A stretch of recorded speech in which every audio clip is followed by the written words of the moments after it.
አብርሽ የፍቅር ጥያቄ ሲቀርብለት ራሱን መሳቱን ትናንትና አይተናልኝ። ራሱን የሳተበት እንግዲህ የራሱ መንስኤ ይኖረዋልኝ። እሱ ምንድን ነው? እኔ እንደተረዳሁት እንግዲህ እነ አቤል እነ ብሩኬ ወይም እንግዲህ የእሱ ቡችሎች አናደውታል ማለት ነው። አይታችሁ እንደሆን አንተ መቀበል አለብህ፣ እንዲሁም ከዚያኛው ህይወት ወጥተህ ከዚህኛው ህይወት ብትገባ በጣም ትደሰታለህ ሲሉት ነበረ። አቤል አንተ ጫታም ማለት ነው፣ አንተ ማንም ሜና እንዴት ነው አንተ ከትዳር ላይ ትዳር እንዴት ልጁ እንዴት ለዋለ? ምንም ድራማ ቢሆን እኮ እንደዚህ ማለት የለብም እንዴ። ወላሂ እኔ ትናንትና ቪዲዮውን መልሼ ሳዳምጠው በጣም ነው ያናደደኝ፣ በጣም ነው ያጨሰኝ። አነጋገሩ ምን ያህል ቢነቀነ ነው። አብረሽም እኮ ልክህን ነግሮሃል ማለት ነው። ከገባህ አንተ ምንም አያገባህም፣ ውጣ ከህይወቴ ብሎሃል። በቃ ካሁን በኋላ ከህይወቱ ውጡለት።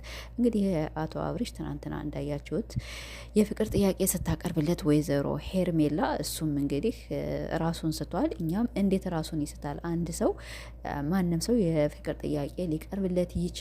ግን ቢሆንም በቃ በስነ ስርዓቱ አልፈልግሽም እኔ ታውቂያለሽ፣ ባለ ትዳር ነኝ፣ የተከበረ ትዳር አለኝ፣ ሚስቴን እንደምወዳት እያወቅሽ እንዴት እንደዚህ ያለ ነገር ታደርጊያለሽ ብሏታል። በስነ ስርዓቱን ያስረዳት ማለት ነው። ግን ያናደዱት ጓደኞቹ ናቸው። ቪዲዮን ዝም ብላችሁ ትክ ብላችሁ እዩት። ይሄም ምንድነው ራሱን ስቶ የወደቀው መንስኤ እኔ እንዳየሁትና እንደተረዳሁት የናቤል ንግግር፣ የጓደኞች ንግግር። እነዚህን ጓደኞችህን ጥርግርግርግ አድርገህ አስወጣቸው። መቼም ቢሆን ወላሂ አይረቡህም ማለት ነው። አሁን እኛ ድራማ ነው እውነት ነው እንላለን። ድራማ ይሆን እውነት ይሁን እኛ አያገባንም ማለት ነው። አንድ ሰው ባለትዳር ሆኖ እንደዚያ ኦኬ እሷ የፍቅር ጥያቄ ለምን ፍቅር ያዛት አንልም። አቀራረባቸው ከድሮ አንስተን ተይሄ ልጅ አትቅረቢ ፍቅር ይዝሻልኝ። አቀራረባቸው በጣም እንደኖር በቃ ፍቅረኛ ነው የሚመስሉ። የድሮውን ቪዲዮ አንዳንድ ነገር ሾርት ቪዲዮ ስታዩ እየተቃቀፉ እየተሳሳሙ እና እንዴት ይች ልጅ ፍቅር አይዛትም? ከባለ ትዳር እንዴት ፍቅር ይይዛታል ምናምን ብላችሁ አትፍረዱ ማለት ነው። ይይዛታልኝ። አቀራረቧ እንደዚያ እየሳመችው እኛ 6 ወር 7 ወራችን እኮ ነው የምንጮህ።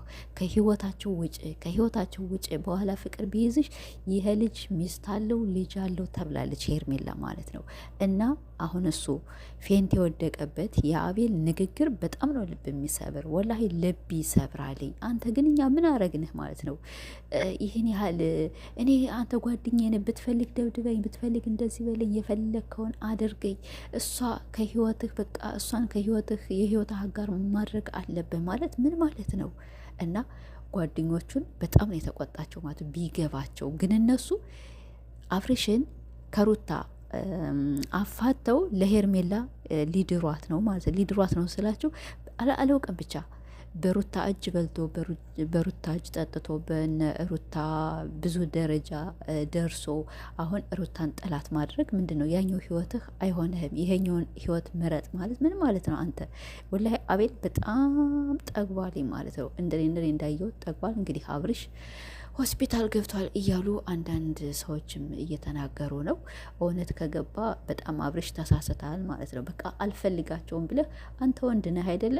ያንንም በጥፊ ብለህ እኮ መውጣት ትችላለህ። ምንድነው ይሄ ፌንት መውደቅ?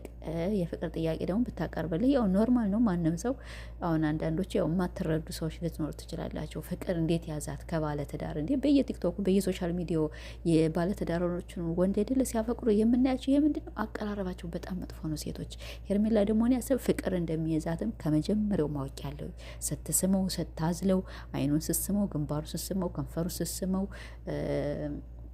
እያየነ ስለሆነ እና አሁን እኔ በሄርሜላ ሳይሆን የምፈርድ የአብርሽ ጓደኞች ናቸው። ይሄ ሁላ ሴራ የሚሰሩ በሩታ ላይ ጓደኞቹ ናቸው ማለት በቃ የፍቅር ጥያቄ አቅርቢለት፣ እሷ አትሆንህም፣ እሷ ጠግባለች፣ እንደዚህ ስም ደግሞ ይጣራል እንዴ? ስም እኮ አይጣራም ደግሞ። እና ይሄ አቤል ምናምናም ፊት በጣም ጠግቧልኝ። እኔ እንጃ ብቻ ምን እንደምል አላውቅም። እና ሁላቸውም ጥጋበኛ ናቸው። ሁላቸውም እንግዲህ ብቻ ይድፋችሁ ማለት ነው። እናንተ ቦታጀሮች ወላ ልክስክሶች ናቸው። በጣም ልክስክስ ናቸው። ከወን ያማለትም ባለትዳሩ ወንድ ሆኖ እንደዚህ እችኝቱን ተቀበላት። እሷም ሄርሜላ ምትሆን እኔ ጥሩ ፍቅር እሰጥሃለሁኝ አይባልም፣ ነውር ነው። ድራማ ቢሆንም የማይባል ነገር። ኦኬ አፍቅሪ፣ በቃ አፍቅሬ ያለሁኝ ብቻ ቤ ማለት ነው። እኔ ፍቅር እሰጥሃለሁኝ፣ እኔ እንዲህ እላለሁኝ። ሩታ እንግዲህ ዛሬ ምን እንደምትፈጥር አናውቅም። ብቻ እኛ ዋናና ዋናው ሴት ልጅ አታልቅስ፣ ሴት ልጅ አትበደል። አሁ አብርሽ ሩታን እየበደላት ነው። ምንም ድራማ ቢሰራም ከፍና ዝቅ የሚያረግ ስራ ከሆነ ድረስ እንቃወማለን። እነሱ እኛን አይሰሙን። ቢሰሙን ኑሮማ ሩታ እርጉዝ ሆና ያንን ያህል ስራ ባልተሰራባት ነበረ፣ ያንን ሁላ ባልተደረገች ነበረ። ግን ቢሆንም ልጅቷ አታልቅስ እንዲሆንማ ማለት ነው።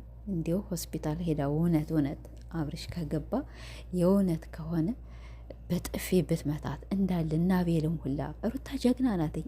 እንዴ ዳኔን እኮ በጥፊ ያላጋሽ ልጅ ናትኝ። እና ለዚህ ጫት ለለወሰው አቅም ለሌለው እሱን በጥፊ ብትመተው እሱ ነው አንድና አንድ ሚናውን የሚጫወተው ማለት ነው። የአብርሽ ቡችሎች እና ሁላቸውም እንግዲህ እና ቤልን ተቃወሙ። አብርሽ ባለፈውም ነግሯታል። እኔ አልሆንሽም፣ እኔ ሚስቴን ነው የምወድ፣ እኔ ሩታን ነው የምወድ፣ አፈቅራታለሁኝ ብሎ ስለጠራት አብርሽ ሄርሜላን አይፈልጋትም፣ በጭራሽ አይፈልጋትም።